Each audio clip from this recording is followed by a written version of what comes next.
Hey, this is JC and welcome to Small Brick City. In this video, I'll be showcasing an interior designer's office.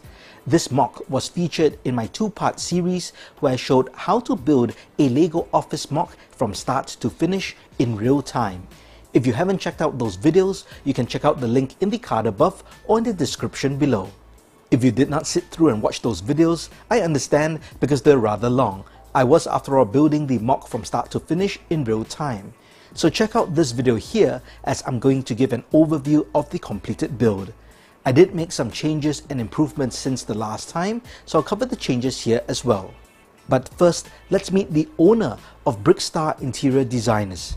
He's a bit eccentric, a bit different, not what you might expect from a professional interior designer, but that's what makes him so creative.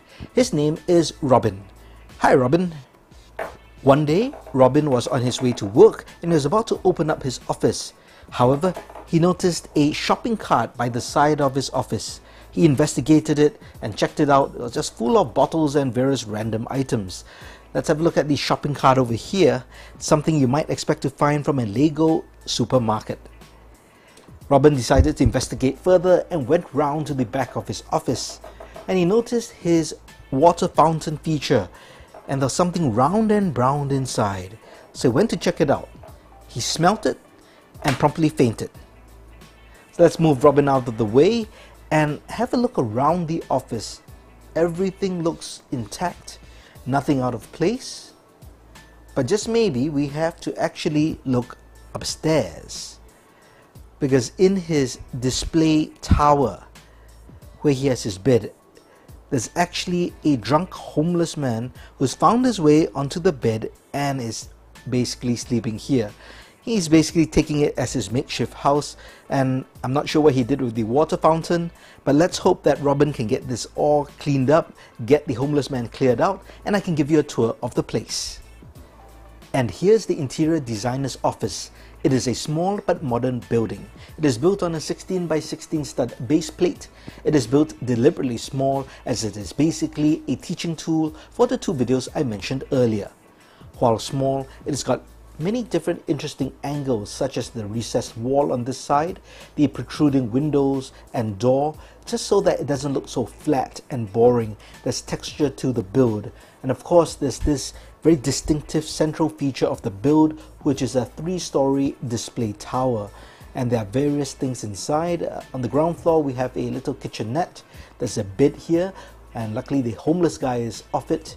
And over here we've got a wardrobe, and these are basically different displays that the interior designer has done. Maybe it's showcases of his past work. In any case, it's also kind of a 3D sign to tell people what this place of business is.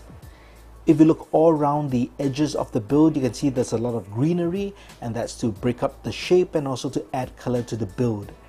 There's a little backyard over here with a water feature in the form of a fountain, and there's this stone or cobblestone pathway to define that backyard, and some greenery over here as well.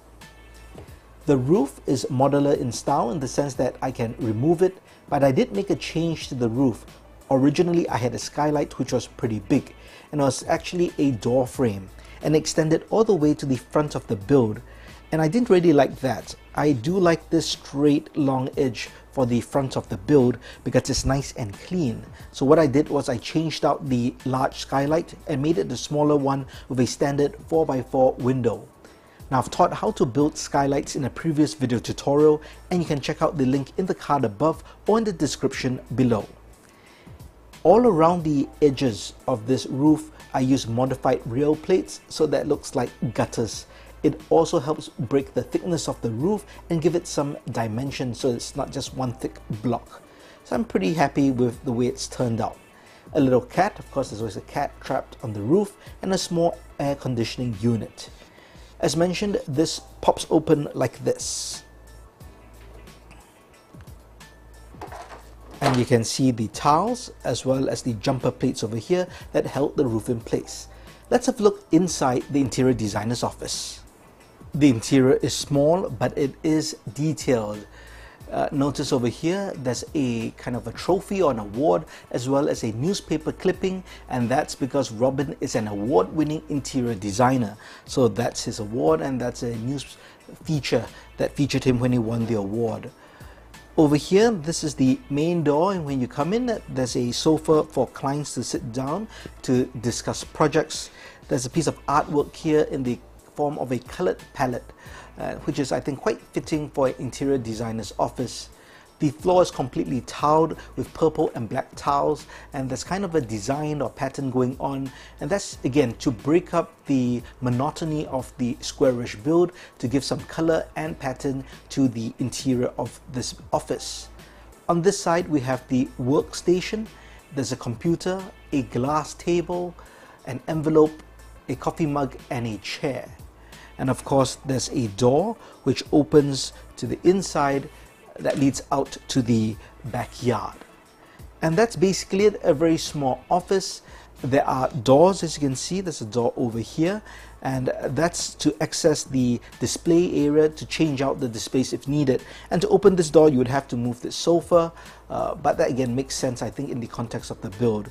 This one doesn't have a door simply because there's the roof on top, and when the roof is on top you can't open the door, so I changed it to windows to be able to access the inside, at least for the minifigs, in terms of a bit of reality. And over here we've got another door, and you can see the back of the wardrobe right over there. I hope you enjoyed this look at the interior designer's office. I should highlight this little sign here. This is a decorated tile from the Palace Cinema set, and it features a brick and a star, and that's why I'm calling this Brick Star Interior Designers. But thanks to subscriber Jeff Rue, who suggested a sign for this office just to add to it and to let people know, I guess, the place of business. I think it's a nice little touch. I guess I would prefer if we had maybe a 1x2 tile, just to be a bit smaller, but I didn't have a decorated tile in that size. So this will suffice for now. But overall, I hope you enjoyed this look at this small little build. I do like to try to fit as much as I can within a small space. I do believe that concept and details make any MOC interesting, and if you can add a little story as well, that makes it even better. If you liked this video, please give it a thumbs up. And if you haven't, please subscribe to the channel and turn on the notification bell. Thanks for watching. Talk to you soon.